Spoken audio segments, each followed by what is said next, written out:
So Hassan is in the capital of Mali, and we brought you on because we want to understand what is going on in Mali. We saw mid this month a huge show of people taking to the streets. Some of them were saying no more, and we saw that there were some parallels to what's happening in Mali in connection to what's happening in the Horn of Africa. So just sort of lay it down for us in terms of what the people were out protesting.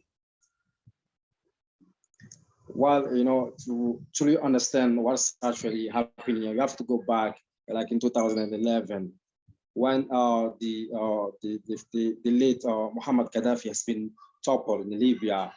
So that's how everything has started. When Gaddafi has been toppled, like the robbers that were fighting Gaddafi didn't have anywhere to go. So we don't know how, but it's happened that they suddenly appear in the desert of Mali, right?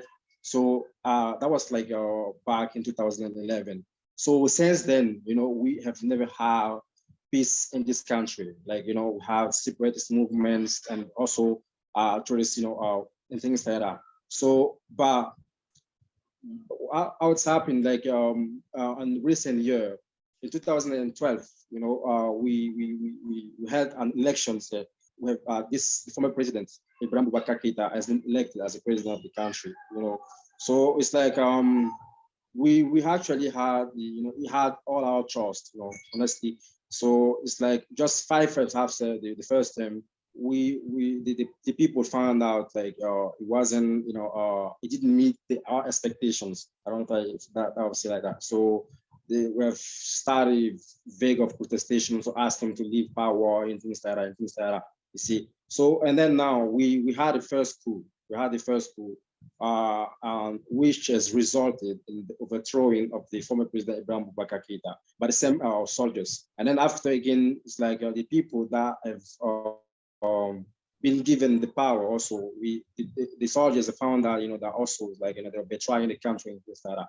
So they also been overthrown. So that's how the soldiers came in power. Now, when the soldier came, now they've decided to cut ties with France, like in ECOWAS and things like that. You see, because they say like, we don't want to have anything to do with you guys again, because you guys are being what's happening there, right?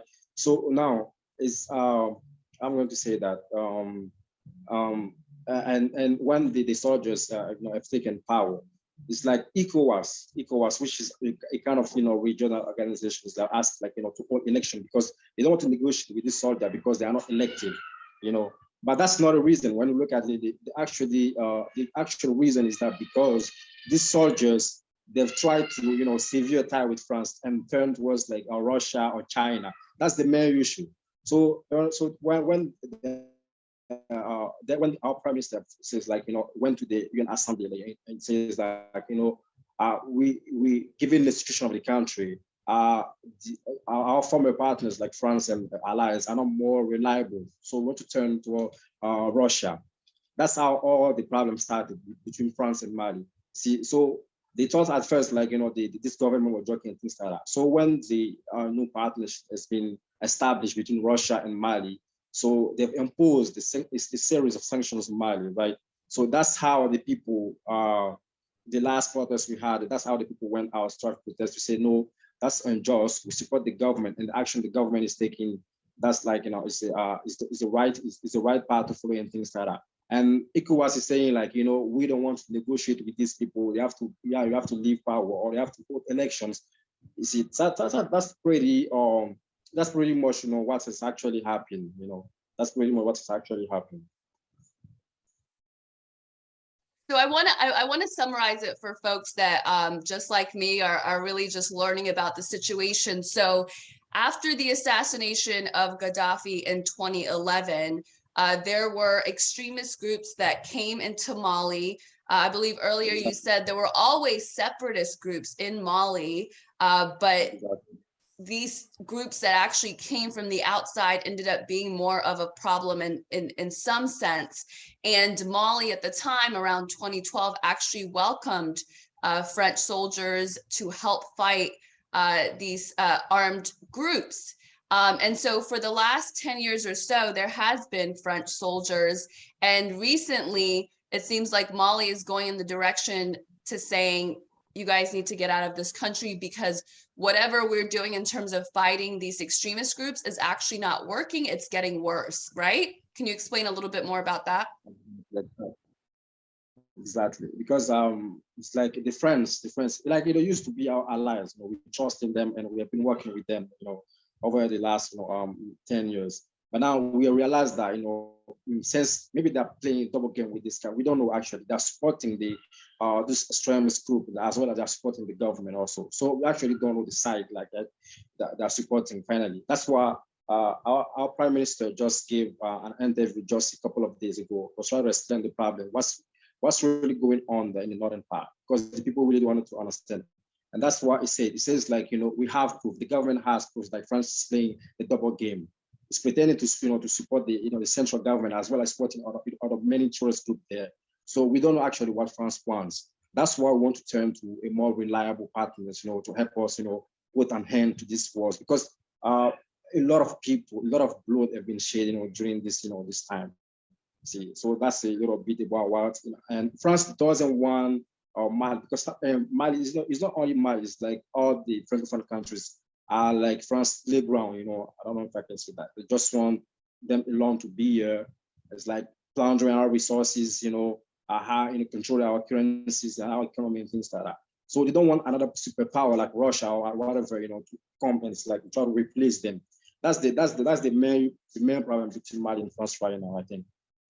So the sanctions that were recently imposed on the government of Mali were as sort of punishment for the country leaning in the direction of Russia for support and leaning away from the French government. As I said, as the way I understood the situation is like they're trying to put the pretext of elections just to have an argument, the pretext, But when you look at try to look at deep in the problems, we understand that it's not because of election. France doesn't care about election. We have like government presidents in Ivory Coast, Cote d'Ivoire. This guy is like is running he has actually changed the constitution in order to maintain his power. You take, for example, a country like Chad has the same, they are not democratically elected. You take many other countries, Togo, all these presidents, they are not elected. You see, so right now we don't understand why France is putting the argument of elections, because that's not the problem, in fact, because the main problem is because our current government has turned to Russia. That's the main problem. See, so that's all the problem, if you ask me. So a couple of things I want to highlight there. So there were supposed to be elections this coming February, and the current leader, who I believe is a military leader, Assimi Goïta, has said these elections are not going to happen. And you're saying that outrage from France about that the elections not happening is not so much about concern about elections, but that they will not be able to influence who is running the country, particularly since right now the person in charge, Goïta, is moving away from the European governments. And the reason being given by the people as well as the Goïta is, we've worked with you guys for about 10 years. For some reason, this issue of violence in the country is getting worse. And you're saying the suspicion is that France may be also helping certain separatist or armed insurgent groups as a way of sort of maintaining their need to be there and their influence? Exactly. So by the way, as I've said, it's like, we just a month ago, I think last December, we had a kind of national consultations, like gathering the people. They've called all the political parties, to come and talk, to discuss about this thing, because the government says, like, we've been having elections, after election and things like that, but the situation is not getting better, So right now we cannot talk about election given the current situation of the country. So what we have to do right now, it makes sense when you look at the situation. We have to fix the security problem, and after we talk about election. And during this consultation, it's like, they've come out with, like, they want to have 5 years, we have to have 5 years in order to fix the country. And France and the ECOWAS and things like that, they say, 5 years is too much for a transitional government. See, so that's a little bit the problem right now with ECOWAS and France. Interesting. So when the protests happened mid-January, a lot of people were out there. Why do you think that is considered just a huge transition? I've also seen you use the hashtag no more. It's no more to what? How would you describe it for Mali?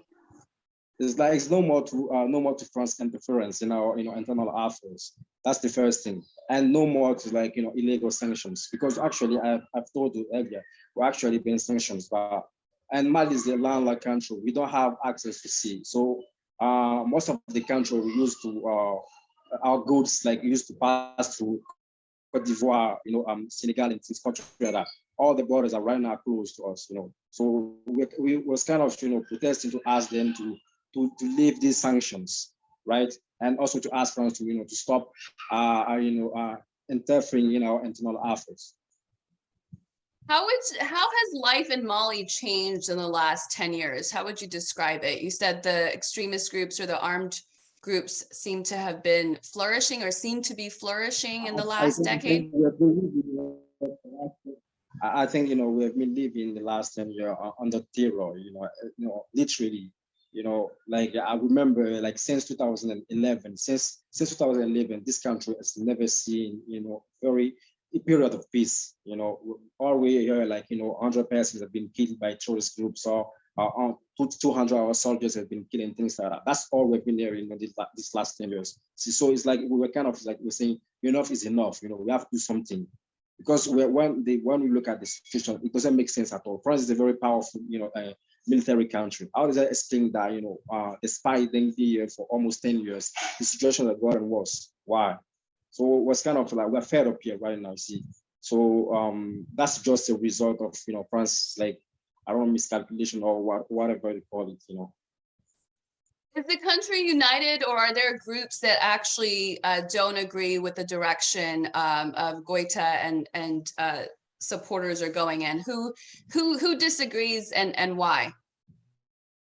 I'm not going to say everybody likes him, but I think the majority of the people, right, are supportive of the actions he has been taken, because that's long overdue. We know the truth here. We know how long for years now France has been playing us, like been lying to us, have been funding our resources, controlling our currency and things like that. So it's like the action the government is taking.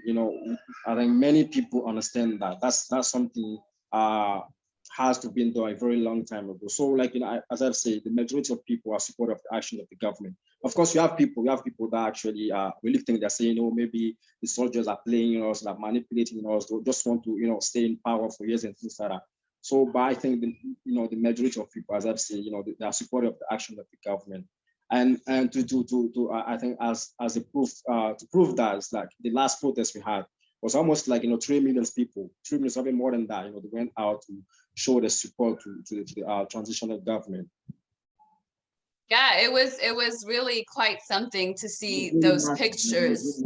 I'm curious, what do you think about the other no more movements that are happening on the eastern side of the continent? What do you see as some of the parallels? It's like as actually if you look at the Western, like they operate the same way everywhere. So I would say like the case of Ethiopia, just because they maybe the separatist movement in Ethiopia. I don't know whatever agenda they have there in Ethiopia, but just like they would just support this separatist movement in order to carry their own agenda. It's like they just manipulate. That's why unity is extremely important. So they have used the same strategy to try to divide, to conquer, and things like that. So that's like, and also we have like many other cases across Africa. Yeah, take the case for Nigeria, take the case of Congo, almost has that. That's the same thing. It's like, it's the same playbook. I mean, so like they will just look around. If there is a separatist movement, they just support them, give them weapons and fight the central government and things like that, Yeah, it is shockingly similar in terms of the formula, honestly, as I'm catching up. It's really interesting to see there is sort of an awakening across the continent. I saw one interview with a man that says, you know what, we can read between the lines. This is not working. This partnership is not working. And so it's really interesting to see that same sort of awakening in Mali. What do you think the next, several months or years look like? What are the challenges? Any concern that some of the violence may actually get worse if the French troops do leave? I know today that the Danish soldiers, about 100 of them that were there, were told to leave. Sweden is still there, and there were other European governments that were planning to send troops in the coming months, which I seems like they're not going to be able to do that at this point. So any concerns? What does the next several months look like? What are the challenges? I think, the government is conscious about that. It is going to be pretty worse for us here, given the situation. The French are not going to live like that, they are not going to live like that. This country has been like,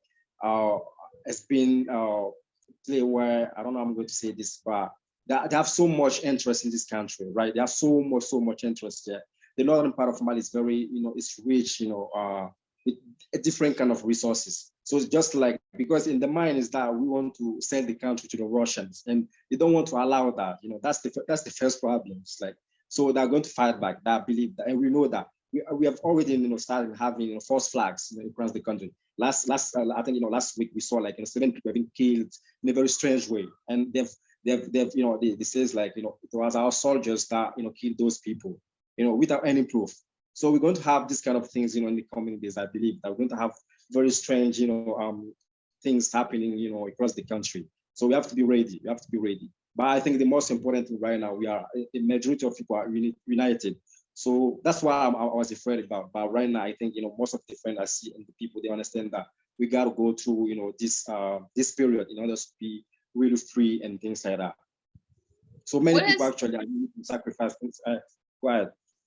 Yeah, no, I was going to say, so you said there's a lot of resources in Mali. We know there's a lot of resources in many parts of Africa, but I gather that's not, trickling down to the average person in Mali. What is life like for people in Mali? I mean, what's the economy like? How bad is it? I guess I guess I don't know if there is how many countries in the world, but I think Mali is ranked like maybe 150 something like that. It's a very poor country, honestly. And that's not only Mali, that's almost all the French, Francophone countries. When you look at it, almost like you take Togo, Benin, Senegal, the majority of people are extremely, that's not poor, that's extremely poor. If you just take Mali. Mali is a very poor country, honestly. Most of people that live in extreme poverty. See. So by the way, France control our currency. That's the I don't think there is another country in the world like, because France control actually the currency of 14 countries in Africa, and all these countries are speaking French speaking country. See, so they have the control of our economy. All the big companies here, belongs to France. Almost everything, you go Cote d'Ivoire, Senegal, everything belongs to France, and the majority of people are living honestly in extreme poverty. Life is not easy at all. Life is not easy. Life is not easy. Mali is a very backward country, compared to Ethiopia, and just take Ethiopia, Rwanda, and things like that. And that's almost all the French country. That's what we don't understand. It's like, we have all been colonized. Like Ghana has been colonized, or like all the Anglophone countries have been colonized. But compared to the French countries, honestly, there is no even like France. France is worse. It's worse. We are extremely poor here, honestly, the majority of people, it's very hard for people to even have to eat here. Honestly, I'm not trying to say something. That's the fact. That's the fact. It's a very poor country. So in so many ways, colonialism never really ended, right? It just sort of changed what it looked like. Like they've just changed, like, they've changed names and things like that. Because this we have our currency. Imagine our currency is actually printed in France. You see, and most of the companies here, most of the things, belongs to France. So nothing that really changed. They just changed maybe the strategy or the name of things like that. But overall, we have the same strategy in place for almost like, since after the independence, we're always having the same situation. Nothing's really changed. One of the themes that tends to be common in terms of the divide and conquer, particularly within Africa, is using ethnicity or background as a way to divide people. You talked about the separatist movements in the north that I believe you said is largely people of Exactly. Arab origin. What else is there? Yeah.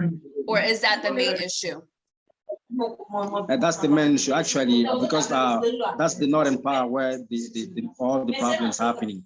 And the people there actually, they don't consider themselves as to be, because we are black here, you know, in the southern part we are black, and these people that are white. So they kind of have this, you know, mindset that white people, you know, they have to have their own country and things like that. So I think they're using this, you know, as a political, you know, weapons, right?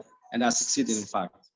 That's, but except that I don't think the northern, in the south part, yeah, we have problem here. Yeah, actually there is strong unity amongst all. You know, we have been living for years together and things like that. So the chance of having civil war in the southern part is like very small. You know, I don't believe you can have the civil war in the south part.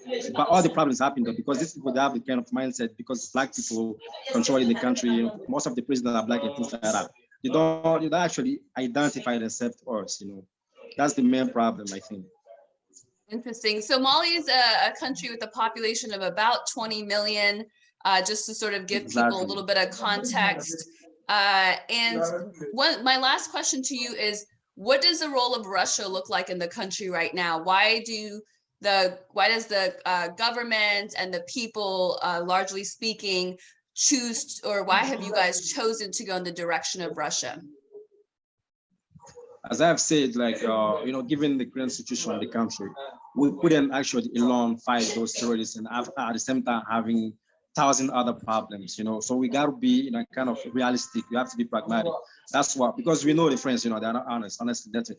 America and all this West country are just here for the interest. Even though we know that the Russian also, they're not going to fight for free. You know, we know that. We believe that. The one that also have the interest, you know. But given the record of the Russian and the French, we know that there's no even comparisons, right? So right now we know the Russia, we didn't have choice. We didn't have choice. So we kind of it was the only way out, you know. That's why we have chosen Russia to come and help us. But some people are saying, like, you know, we are chasing one master for another. I don't believe so. The Russians are they are not taking us like an slave or things like that. That's the partnership. Is a very fair thing we are doing with them. It's a win-win, you know, relationship, I guess. See. Yeah, I guess the people are saying at the end of the day, we want to choose who our partner is, right? Regardless of the potential. So that's the main problem with France, in fact, because they don't want us, because we have been like we are just like the slave, and now the slaves want just to, you know, to wake and say, like, you know, we don't want to be a slave anymore. You know, we want to do whatever we want. This country belongs to us. You know, we have the right to choose our partner and things like that. So that's pissing off France, literally. See, so the main problem is there. It's there. You know, it's not about elections. It's not about things like that. All this I know is a bush. Sorry. I get it. I totally get it. Trust me. That's, you know, why No More, I think, is really taken off, because it's a lot of countries have been going through the same thing for a very long time. I hope we have another conversation, but I think this is a really good primer for people who are a little bit confused about what was going on in Mali. And thank you so much. I also try to improve my English a little bit, because it's not easy to listen, you speak multiple languages. That's more than most. So thank you. I think you were good. You're good. We'll get better with more, but I think you're fine just as is. Thank you so much. I'll be calling you again. Keep us posted with any developments, but really appreciate your insight. Okay, thank you very much, Amela. Thank you very much. Thank you. Hey everybody, please support independent journalism based on the truth by going to patreon.com/HermelaTV and becoming a member. Thank you so much for your support.